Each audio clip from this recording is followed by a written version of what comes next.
y a de plus en plus d'entrepreneurs qui veulent prendre en compte ces sujets-là le plus tôt possible, qui montent aussi des projets qui ont un impact positif directement même dans leur proposition de valeur.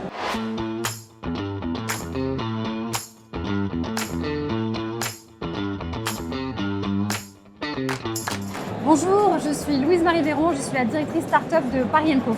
Bonjour, je m'appelle Pierre Keinec, je suis président de Genji. Et Genji, nous sommes une solution de gestion de dépenses professionnelles à destination des entreprises, donc qui permet de gérer tout le flux de dépenses professionnelles, qui soit la note de frais, de l'indemnité forfaitaire, de l'indemnité kilométrique, etc. Tout type de dépenses.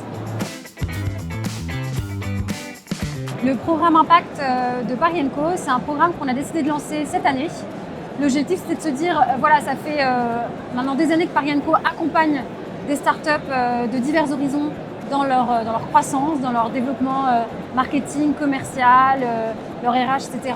Mais on n'a pas mis en place suffisamment de choses pour les aider à prendre en compte le plus tôt possible l'impact de leurs produits ou de leurs services sur l'environnement et leur impact social également. Je dirais que non, déjà parce qu'elles sont plus petites, donc elles sont directement concernées par leurs actions au quotidien. Et puis il y a de plus en plus d'entrepreneurs qui veulent prendre en compte ces sujets-là le plus tôt possible, qui montent aussi des projets qui ont un impact positif directement même dans leur proposition de valeur. Après, la difficulté qu'elles ont, c'est qu'au démarrage, il faut qu'elles accélèrent, il faut qu'elles fassent un peu feu de tout bois et elles n'ont pas forcément le temps de se poser des questions sur est-ce que là je prends le bon prestataire, est-ce que si je paye un peu plus cher, j'aurai un fournisseur qui est un peu plus vertueux d'un point de vue environnemental par exemple.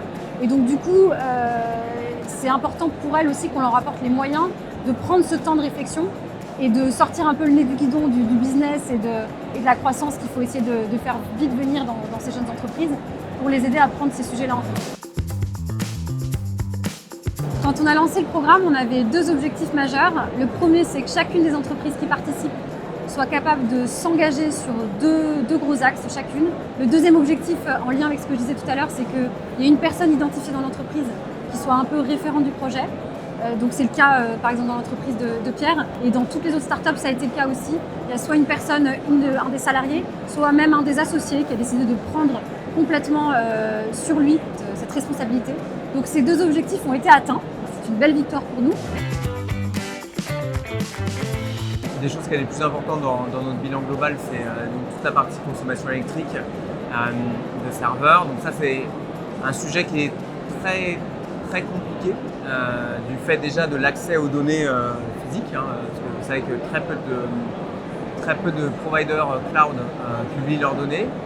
On a dû développer un modèle maths qui nous permet en gros d'évaluer la consommation de nos différentes ressources dans les différents clouds, qui cumulé avec le mix énergétique de chaque pays d'origine va nous permettre de calculer une espèce de score. Donc ça, ce qui était très important pour nous, c'était d'arriver à faire cette modélisation, d'arriver à la faire de façon sérieuse, qui est un second enjeu compliqué, et surtout ensuite après d'arriver à agir dessus et donc d'arriver à obtenir sur une infrastructure qui est quand même déjà assez optimisée, d'arriver à trouver des façons relativement smart ou novatrices de réduire cette consommation globale.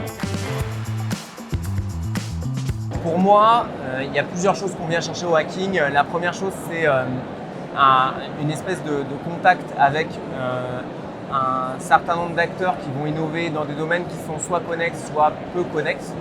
Et finalement, cette capacité à rencontrer des gens qui vont ouvrir des discussions différentes.